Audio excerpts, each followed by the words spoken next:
I've played almost all the Assassin's Creed games, and while I wouldn't consider myself an Assassin's Creed expert by any stretch, I would say I have a good handle on the series' mechanics, major story beats, etc. I recently started Assassin's Creed Origins, and I've been encountering something quite a bit different that I thought was worth talking about. There won't be any large story spoilers in this video, although I do show gameplay footage from the first 15 hours or so of the game. The first hours of the game are fairly standard. I was introduced to the main character, learned his main motivations, got a refresher course on returning game mechanics and a primer on new ones, and then was turned loose in a small starting sandbox where I could familiarize myself with the game before really diving in deep. Think White Orchard from The Witcher 3. This opening area of Sewa has some side quests, crafting resources, a few small story missions, and of course, some stuff to climb. That all went about like I'd expect. I crafted a handful of upgrades, did 2 to 3 side quests that looked interesting, and then did the main story missions that would let me move on to the next larger area in the game where traditionally RPGs begin to really open up and turn the player loose on the game world. The next area actually turned out to be a little bit smaller than I was expecting, and it kept the story moving. Of course, both of these areas take place in the larger game world, you're just kind of unlocking them a little bit at a time.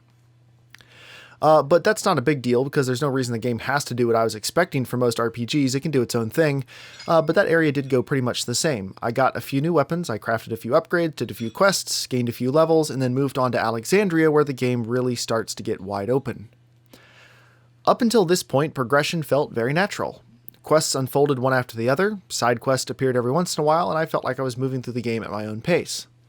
However, 1 to 2 missions into Alexandria, I hit a virtual wall in the levels of the upcoming missions. Instead of being within a level or 2 of the upcoming missions, I was 5 levels lower. Even on the lowest difficulty, I got my butt kicked a bunch of times.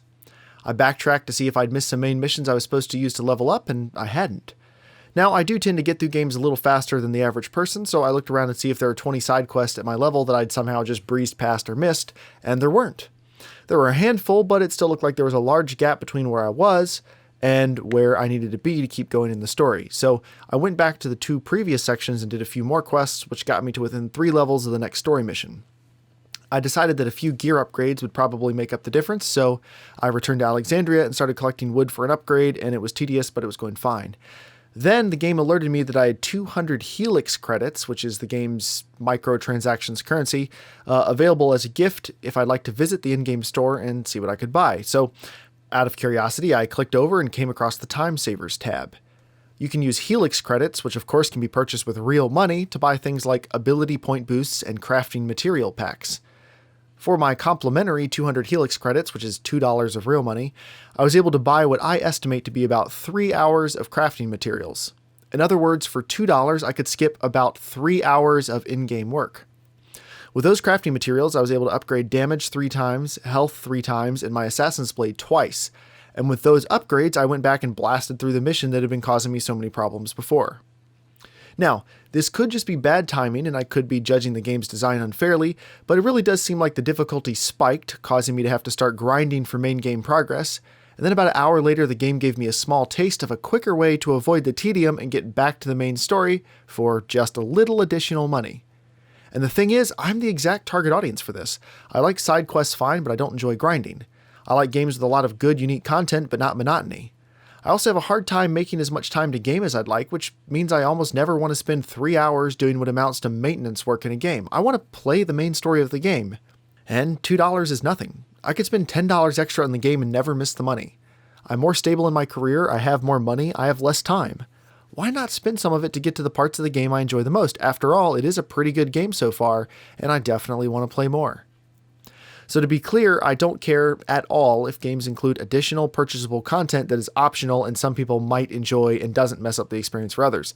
As long as it wasn't content that was removed from the main game before launch, I fully support developers putting additional work into things that they can monetize, like extra cosmetic packs or whatever. That helps make it more financially viable for games to be supported longer with free content additions that everyone can enjoy, new features, etc.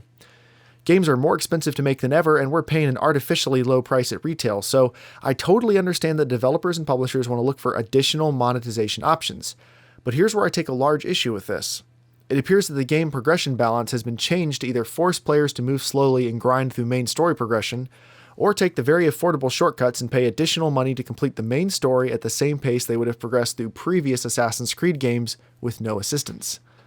I don't like the implications of changing game balance like this.